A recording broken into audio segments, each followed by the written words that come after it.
Hello and welcome to the final part of my video series about how the Baron Ironblood would become Cobra Commander. In my last video we saw the Baron complete his transformation into Cobra Commander.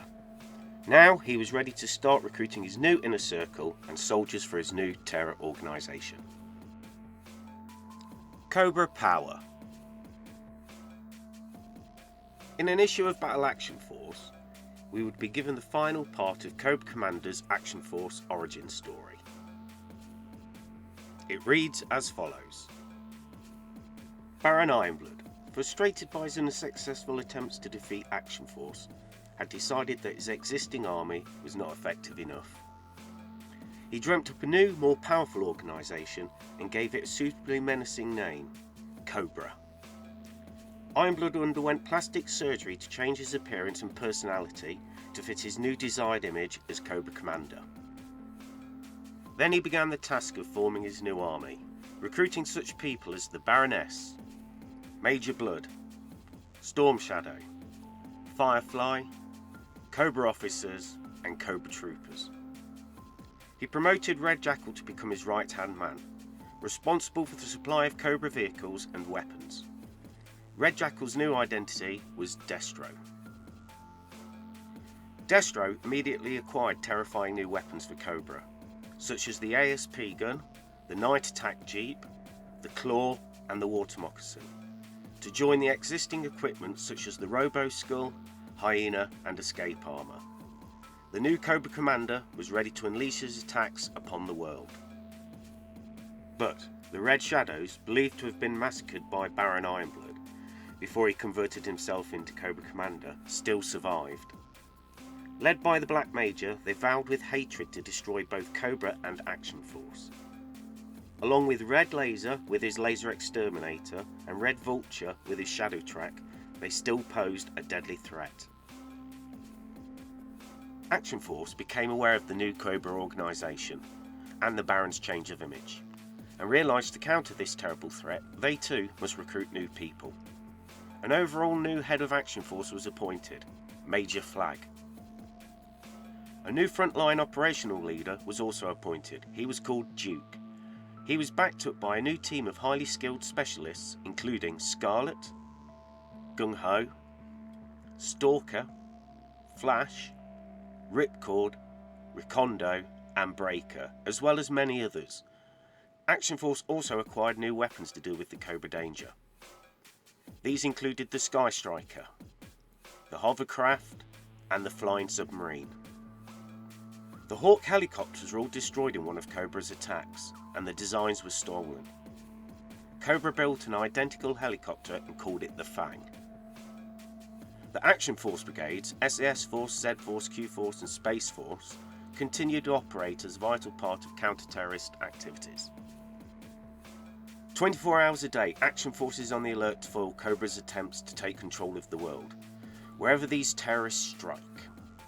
This, along with the story World Enemy No. 1, which was also running in the Battle Action Force comic at the time, would complete the transition from Palitoy's Action Force to Hasbro's Action Force. I can remember this happening at the time, and it all seemed a very natural progression of things. Most of us didn't know what was going on behind the scenes, and we were just stoked that we were getting some new figures and playsets. So I have to praise the people at Palitoy and IPC magazines who made the transition seamless. It still to this day remains one of my favourite stories, so great job guys, really well done.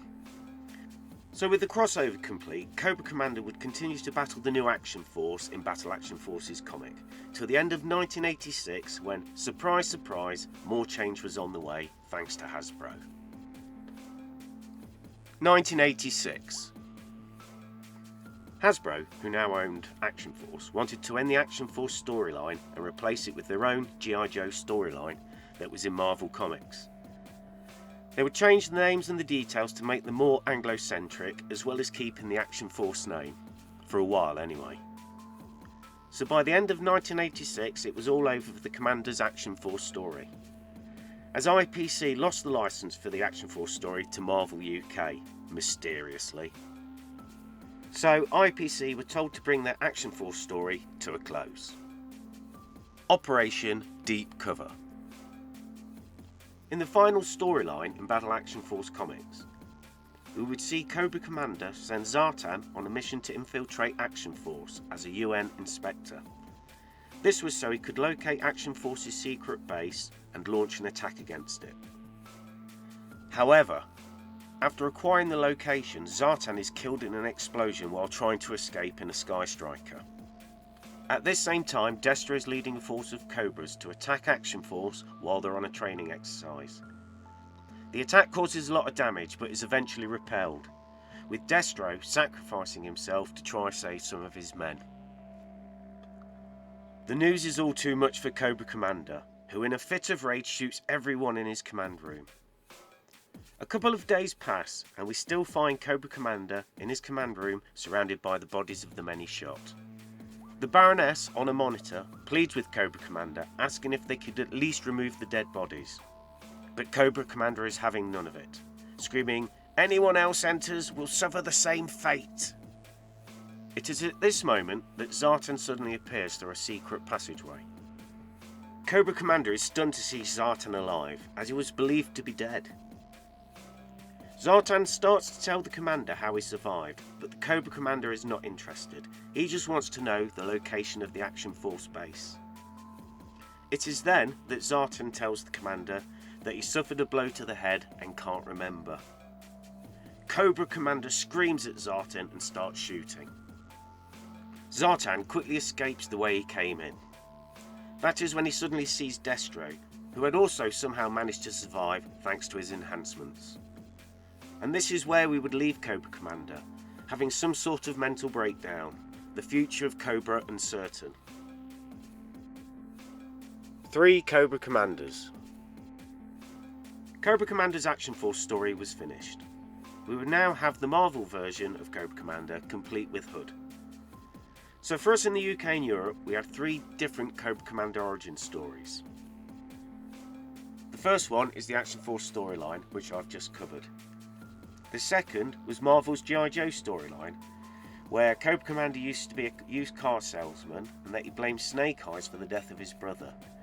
He had a wife and a son named Billy and used pyramid schemes to help amass his fortune, using the town of Springfield as his base of operations.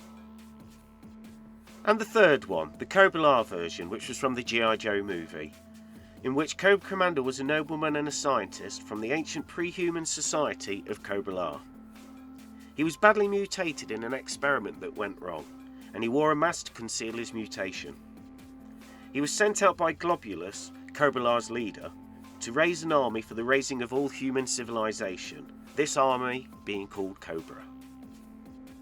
So there we have our 3 origin stories that we had at the time. I personally prefer Action Forces origin story, as is the one that I grew up with. And as Battle Action Force comic used to say, it had tough stories. My second choice would be the Larry Hama origin story, with Cobra coming in last place.